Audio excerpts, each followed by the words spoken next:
Ito po ay nahuli ko po sa likod bahay lang po namin ano po.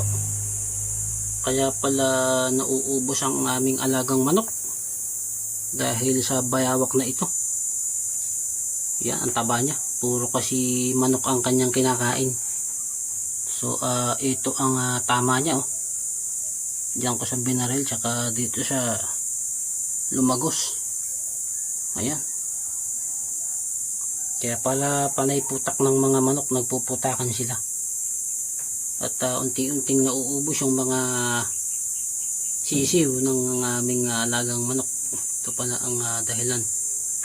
Kaya di kami makapagpadami ng manok, no?